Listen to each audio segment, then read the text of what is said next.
அனைவருக்கும் வணக்கம். டேப் IAS academy group 2 2A full test conduct பண்ணியிருந்தாங்க. ஸோ அதுக்கான பாலிட்டிக்கான எக்ஸ்ப்ளனேஷன் வீடியோவை பார்க்கலாம்.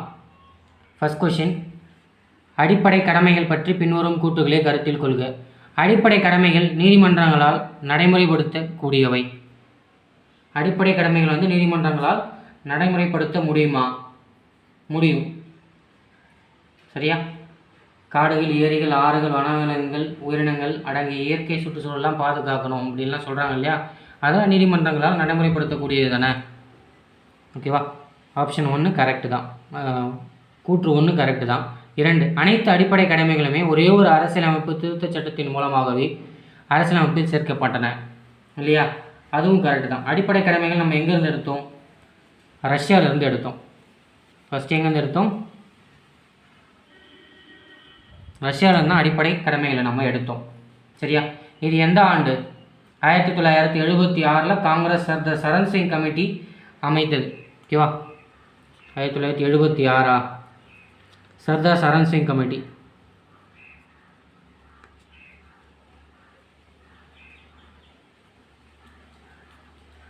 சர்தார் சரண் சிங் கமிட்டி அமைச்சு அடிப்படை உரிமையை பற்றி ஆராய்ந்து இதை சேர்க்கணும்னு முடிவு பண்ணாங்க. சரியா?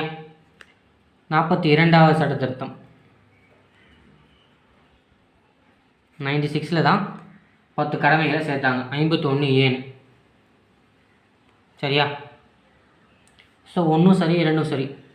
ஸோ ஆப்ஷன் சி தான் இது கரெக்டாக இருக்கும். 2வது கேள்வி, முகவுரை தொடர்பான கேள்வி. சரியா? முகவுரைன்றது நம்ம ரொம்ப முக்கியமானதாக பார்க்குறோம் இல்லையா? அதுலேருந்து கேள்விகள் கேட்கப்பட்டுக்கிட்டே தான் இருக்குது. முகவுரை தொடர்பான வழக்குகளை வரிசைப்படுத்துகன்னு கேட்குறாங்க. ஓகேவா? கேசவானந்த பாரதி வழக்கு, பெருபாரி வழக்கு, எஸ்ஆர் பொம்மை வழக்கு, எல்ஐசி வழக்கு. சரியா? இது 4மே முகவுரையோட தொடர்புடைய வழக்குகள் தான். சரியா? இதில் ஃபஸ்ட்டு வழக்குன்னு பார்த்தீங்கன்னா பெருபாரி யூனியன் வழக்கு. இது 1960 தொடங்கப்பட்ட வழக்கு. ஓகேவா? இந்திய யூனியனுக்கும் வெஸ்ட் பெங்காலுக்கும் நடந்தது. சரியா? பாகிஸ்தான் எல்லையை பிரிக்கிறதுக்காக எல்லை பிரிக்கும் போது ஒரு கிராமத்தை பாகிஸ்தான் சேர்த்துக்குச்சு. ஓகேவா? அந்த கிராமம் தான் பெருபாரிங்கிற கிராமம். ஸோ முகவுரையில் கூறப்பட்டதுபடி கேஸ் ஃபைல் பண்ணுறாங்க. ஆனால் முகவுரை இந்திய அரசியலமைப்பின் பகுதியே இல்லை அப்படின்னு பெருபாரி வழக்கு தீர்ப்பளித்தது. சரியா? அடுத்து 2வது கேசவானந்த பாரதி வழக்கு. இது 1973. சரியா? இது ஒரு மடத்தின் உரிமையாளர் தொடர்ந்த வழக்கு. இதில் ஒரு பகுதியே என்று தனது தீர்ப்பை மாற்றி அமைக்கிறது உச்சநீதிமன்றம். சரியா? முகவுரை ஒரு பகுதியே என்று மாற்றி அமைக்கப்பட்ட தீர்ப்புனா கேசவானந்த பாரதி வழக்கு. ஸோ இந்த வழக்கை அடிப்படையாக கொண்டு தான் நம்ம முகப்புரையே திருத்துறோம் இல்லையா? இதை அடிப்படையாக வச்சு தான் 1976 இந்திரா காந்தி அம்மையார் முகப்புரையே ஒரு முறை திருத்திருப்பாங்க. கேசவானந்த பாரதி ஒரு முக்கியமான வழக்காக கருதப்பட்டுச்சு அந்த டைமில். ஓகேவா? நீதித்துறை வரலாற்றிலேயே 13 நீதிபதிகள் அமர்வு கொண்ட வழக்காக இதுதான் இருந்தது. சரியா? தனது தீர்ப்பை மாற்றி அமைத்து முகப்புரை ஒரு பகுதியேன்னு தீர்ப்பளிக்குது. சரியா? அதுவும் இல்லாமல் முகப்புரை முக்கியத்துவம் வாய்ந்தது அப்படின்னு சொல்லுச்சு. அடுத்த வழக்கு எஸ்ஆர் பொம்மை வழக்கு 1994. ஓகேவா?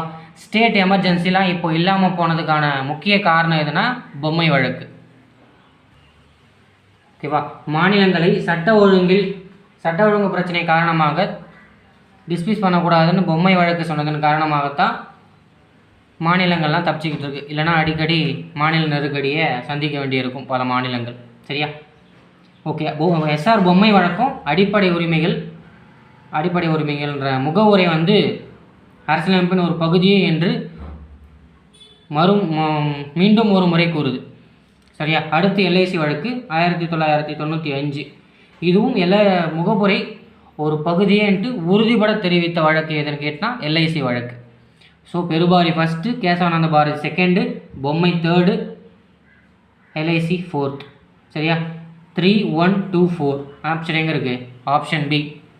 ஓகேவா? அடுத்து 103வது கேள்வி.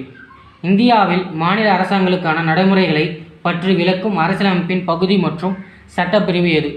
சரியா, மாநிலங்களை பற்றி எது பேசுதுன்னு கேட்குறாங்க இல்லையா? எது பேசுது? பகுதி 6 சட்டப்பிரிவு 152லிருந்து 237 வரைக்கும். சரியா, ஸோ 152லிருந்து 162 வரைக்கும் ஆளுநர், 163லிருந்து 167 வரைக்கும் மாநில அமைச்சர்கள், சட்டமன்றம் பார்த்தீங்கன்னா 168லேருந்து 212 வரைக்கும், அவசர சட்டம் 213, நீதிமன்றங்கள் பொறுத்த வரைக்கும் 214லிருந்து 232 வரைக்கும் உயர் நீதிமன்றங்கள் வரும். துணை நீதிமன்றம் பார்த்தா 233லேருந்து 37 வரைக்கும் வரும். ஸோ ஆளுநர், அமைச்சரவை, சட்டமன்றம், உயர் நீதிமன்றம் இது எல்லாமே மாநிலத்துக்குள்ளே வருது இல்லையா? ஸோ அதுதான் பகுதி 6ல் 152லேருந்து 237 வரைக்கும் குறிப்பிடுறாங்க.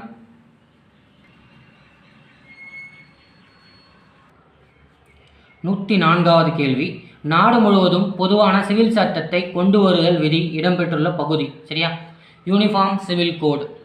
ஓகேவா, இந்திய அரசின் வழிகாட்டு நெறிமுறைகள். ஓகேவா, டிபிஎஸ்பியில் தான் சொல்கிறாங்க. ஆர்டிகல் 44.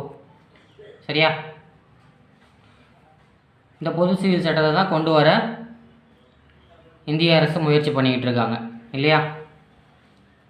ஆர்டிகல் 44 இது எங்கே இடம்பெற்றிருக்கு? அரசின் வழிகாட்டு நெறிமுறைகள். ஓகேவா, அடுத்து 105. தவறான இணைகளின் எண்ணிக்கையை தேர்ந்தெடுக்கவும். சரியா, இதில் எது எது தவறாக இருக்குது அப்படின்னு கேட்குறாங்க. பார்க்கலாமா? சரத் 72 குடியரசுத் தலைவரின் மன்னிப்பு வழங்கும் அதிகாரம். கரெக்டு தான். 72 குடியரசுத் தலைவர் மன்னிப்பு வழங்குகிற அதிகாரத்தை தான் சொல்லுது.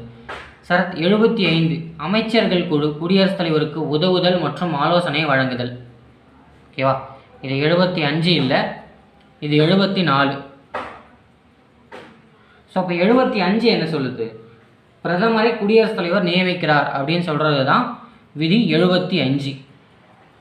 ஓகேவா, பிரதமரை குடியரசுத் தலைவர் நியமிக்கிறார் அப்படிங்கிறது தான் 75. ஸோ இது 74க்குரியது. ஸோ 2 தப்பாக இருக்குது. 3வது 54 குடியரசுத் தலைவரின் தேர்தல்.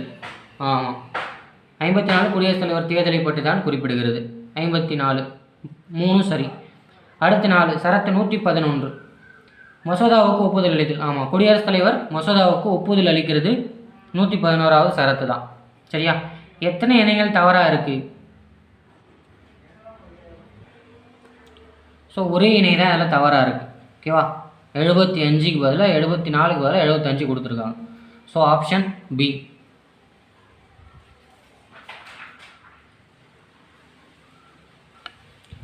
அடுத்ததான் 106வது கேள்வி. பின்வரும் எந்த நிலையில் மக்களவை சபாநாயகர் முடிவு பரிசீலிக்கப்படுகிறது? சரியா, சபாநாயகர் இதில் எந்தெந்த இடத்துலலாம் முக்கியமான இடத்தை பெறாருன்னு கேட்குறாங்க.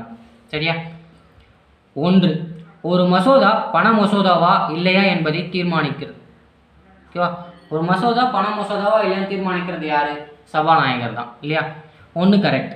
கட்சித்தாவல் தடை சட்டத்தின் கீழ் எம்பிக்களை தகுதி நீக்கம் செய்தல். சரியா, கட்சித்தாவல் தடை சட்டத்தின் மூலமாக நீக்கிற அதிகாரம் யாருக்கு தான் இருக்குது? சபாநாயகருக்கு மட்டுமே உள்ள அதிகாரம் தான் இருக்குது. ஓகேவா, சபாநாயகர் தான் அதில் எல்லா முடிவும் எடுப்பார். சரியா, கட்சித்தாவல் தடை சட்டம் 52வது சட்ட திருத்தம். 52வது திருத்தம் 1951.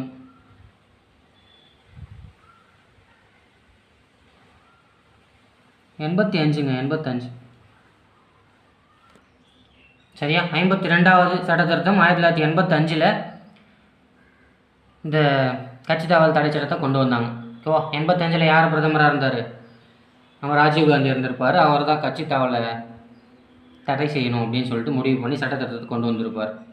சரியா, ஸோ கட்சித்தாவல் நீக்கிற அதிகாரம் சபாநாயகர் தான் இருக்குது. அப்போது 2வதும் கரெக்டாக தான் இருக்குது.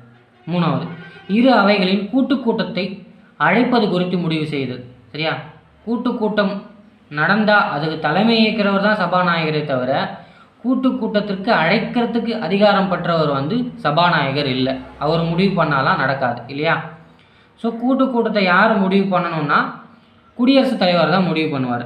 ஓகேவா? கூட்டத்திற்கான ஆர்டிக்கல் வந்து 108. ஓகேவா? குடியரசுத் தலைவர் தான் கூட்டத்தை கூட்டணும்.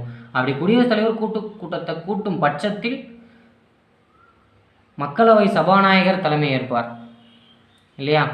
ஸோ 1 சரியாக இருக்குது, 3 மட்டும் தவறாக இருக்குது. சரியா? அப்போது ஆப்ஷன் ஏ தான் கரெக்டாக இருக்குது. 106 ஏ. 1, 2 சரி. 107வது கேள்வி ஒரு பொறுத்துக்கு கொடுத்துருக்காங்க. சட்டமன்ற உறவுகள், நிர்வாக உறவுகள், நிதிநிலை உறவுகள், அரசு பணிகள். சரியா? இது வந்து எந்தெந்த ஆர்டிக்கல் இதை பற்றி பேசுதுன்னு தான் கேட்டிருக்காங்க.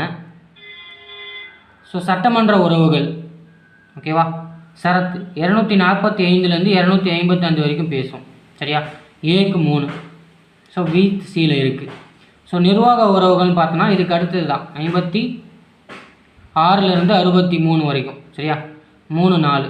ஸோ 3, 4 இது 2 கண்டுபிடிச்சாலே ஆப்ஷன் பி தான் நமக்கு இதில் தெரிஞ்சிருது இல்லையா? ஸோ அடுத்து நிதிநிலை உறவுகள். அடுத்து அப்படியே 268லேருந்து 293 வரைக்கும் நிதிநிலை உறவுகள். சரியா? இது 3மே 11வது பகுதி 11ல் இருந்து இருக்குது. அடுத்து அரசு பணிகள். இந்திய அரசு பணிகள் வந்து சரத்து 308லேருந்து 314 வரைக்கும் பேசுது. இது 14வது. சரியா?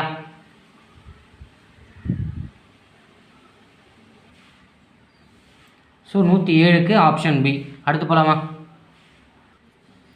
108வது கேள்வி பாருங்கள். கீழ்காண்பவற்றுள் சரியானது எது?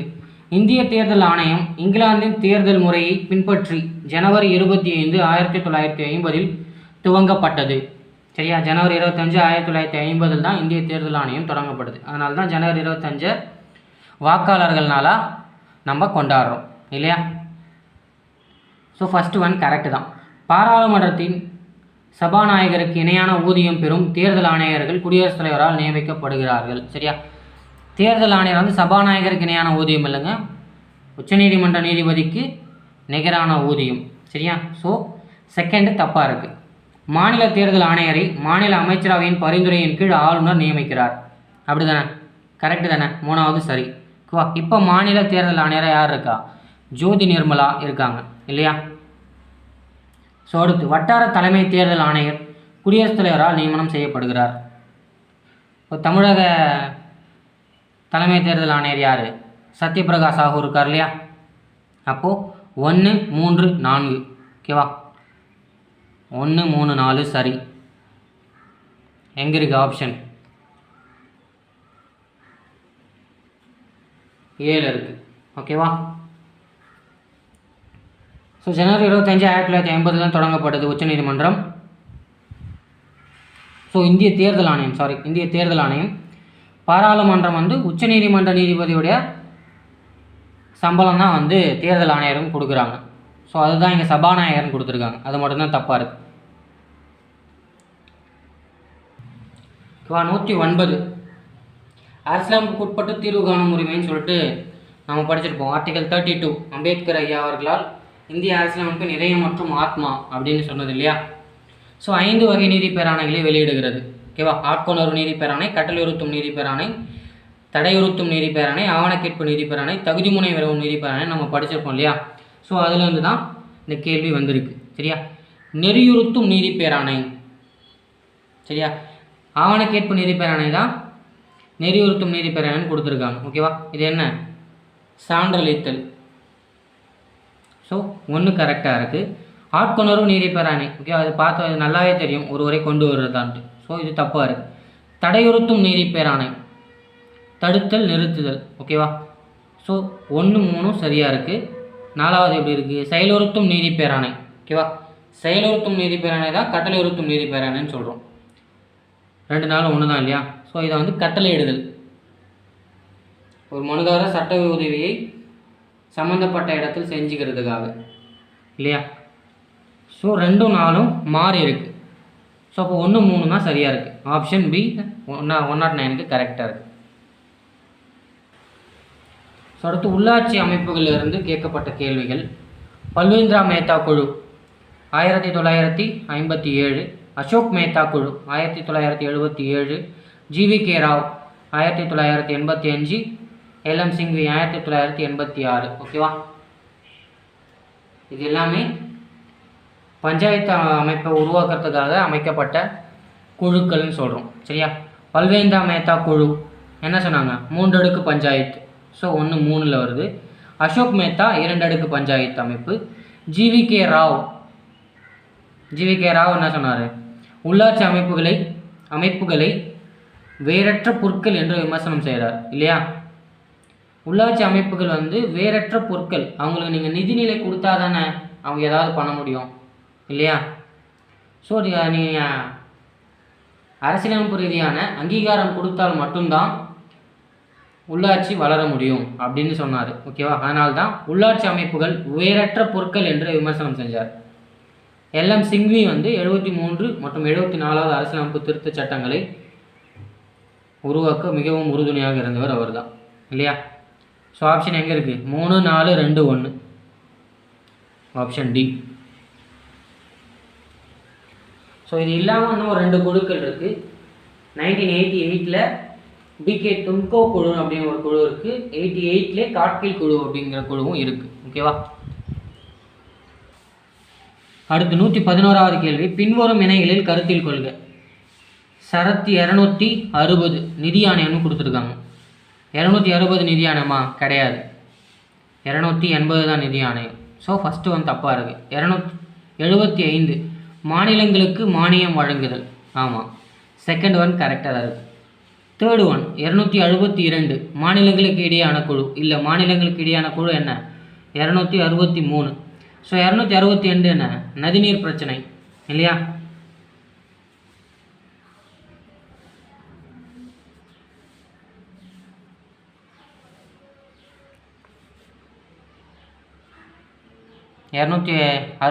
நதிநீர் பிரச்சனை. சரியா? ஸோ எத்தனை இணைகள் தவறாக இருக்குன்னு கேட்குறாங்க. 1 3 தவறாக இருக்குது. இல்லையா? ஸோ ஆப்ஷன் சி தான் கரெக்ட். அடுத்து 112வது கேள்வி. பின்வருவனவற்றுள் சரியானவை எது? ஓகேவா? லோக்பாலை பற்றி கேட்டிருக்காங்க. சரியா? லோக்பாலில் 50% நீதித்துறை உறுப்பினர்கள் மற்றும் 50% லோக்பால் உறுப்பினர்கள் SC ST OBC சிறுபான்மையினர் மற்றும் பெண்களாக இருக்க வேண்டும் சொல்கிறாங்க. ஓகேவா? சரியாக தான் இருக்குது. ஃபர்ஸ்ட் சரி. தேர்வுக்குழுவின் பரிந்துரையின் பேரில் தலைவர் மற்றும் உறுப்பினர்களை நியமித்தல். சரியா? 113 இரண்டுமே சரியாக தான் இருக்குது. லோக்பாலை பற்றி பார்த்தோம்னா 1963 LM சிங்வி அவர் தான் கொண்டு வரணும்னு சொல்லியிருப்பார். பட் ஆனால் 2011 தான் மசோதாவை நிறைவேற்றப்பட்டிருக்கும். 2014 தான் குடியரசுத் தலைவர் ஒப்புதல் பெறப்பட்டிருக்கும். 2018 தான் முதல் நியமனம் செஞ்சுருப்பாங்க. சரியா? முதல் நியமனம் யாருன்னா பினங்கி சந்திர கோஷ். ஓகேவா? 60 நாளுக்குள்ள இதுக்கான விசாரணையை நடத்தி முடிக்கணும். ஓகேவா? பிரதமர் உட்பட விசாரணைக்கும் அதிகாரம் இவங்ககிட்ட இருக்குது. சரியா? ஒரு தலைவர் ப்ளஸ் 8 உறுப்பினர்கள் இதில் இருப்பாங்க. சரியா? லோக்பால் மிகவும் சக்தி வாய்ந்த அமைப்பாக கருதப்படுகிறது.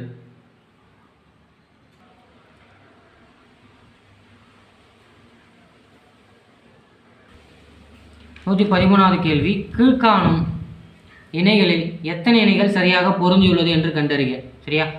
மத்திய ஊழல் கண்காணிப்பு ஆணையம், தேசிய மகளிர் ஆணையம், மத்திய தகவல் ஆணையம், தேசிய மனித உரிமைகள் ஆணையம்.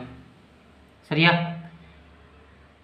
மத்திய ஊழல் கண்காணிப்பு ஆணையம். ஓகேவா? இது 1964 இல்லையா? ஸோ ஃபஸ்ட்டு தப்பாக இருக்குது. தேசிய மகளிர் ஆணையம் 1992. ஆமாம், ஜனவரி 31 தொடங்கப்பட்டது. ஸோ 2வது கரெக்டாக இருக்குது. மத்திய தகவல் ஆணையம் 2005, அதுவும் கரெக்டாக இருக்குது. தேசிய மனித உரிமைகள் ஆணையம் இல்லையா? அக்டோபர் 12, 93. ஓகேவா? 3மே சரியாக தான் இருக்குது. ஸோ எத்தனை இணைகள் சரின்னு தானே கேட்டிருக்காங்க. இப்போ 113வது ஆப்ஷன் சி தான் கரெக்டாக இருக்குது. சரியா? ஸோ தேசிய மனித உரிமை ஆணையம் 1993 அக்டோபர் 12 பார்த்தோம். மாநில மனித உரிமை ஆணையம்னு பார்த்தீங்கன்னா நம்ம தமிழ்நாடு 1997 ஏப்ரல் 17 உருவாயிருக்கும் இல்லையா? ஸோ அவ்வளோதான். இந்த 13 கேள்விகள் தான் பாலிட்டியிலிருந்து கேட்கப்பட்ட கேள்விகள். நன்றி.